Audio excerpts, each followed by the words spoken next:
প্রেম বিয়ে নিয়ে অনেক গল্পই পর্দায় উঠে এসেছে, কিন্তু এতটা পরস্পর বিরোধী প্রেমিক প্রেমিকার মজার ও সাসপেন্সে ভরা চিত্রনাট্য খুব বেশি দেখা যায়নি, যেমনটা দেখা যাচ্ছে সদ্য মুক্তি পাওয়া জোভান তটিনীর বিয়ের গন্ডগোল নাটকে। জয়নাল আবেদিনের চিত্রনাট্য আর মাশরিকুল আলমের গল্প ও পরিচালনায় নাটকটি নির্মিত হয়েছে সিএমভির ব্যানারে। ইউটিউবে উন্মুক্ত করা হয়েছে ৯ জানুয়ারি। একদিনের মাথায় এখন পর্যন্ত নাটকটির ভিউ অতিক্রম করেছে ১২ লাখের বেশি, আর মন্তব্যের ঘরে পড়ছে তুমুল করতালি। গল্পটির প্রধান দুই চরিত্র অনিক আর তন্দ্রা।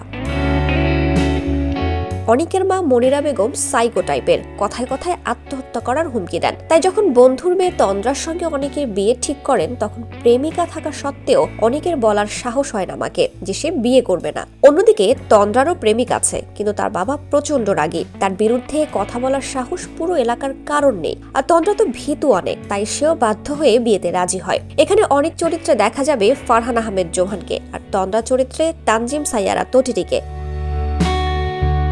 নির্মাতা মাশরিকুল আলম জানান, নাটকটির গল্প তো এখন সবারই জানা, তবে আমরা চেষ্টা করেছি প্রেম আর ঘর পালানোর গল্প নিয়ে একটা ভিন্ন মাত্রার গল্প দেখাতে। দর্শকদের প্রশংসা আর ইউটিউব ভিউ দেখে মনে হচ্ছে সেই চেষ্টায় আমরা কিছুটা সফল। বলা যায়, অন্যদের পাশাপাশি নাটকটির দুই প্রাণ জোভান ও তটিনী নিজ নিজ চরিত্রে অসাধারণ অভিনয় করেছেন। বিয়ের গন্ডগোলে অভিনয় করেছেন মনিরা মিঠু, কচি খন্দকার, মাহমুদুল ইসলাম মিঠু, মিলি বাসার সহ আরো অনেকে। নাটকটি প্রযোজনা করেছেন এস কে শাহেদ আলী পাপ্পু।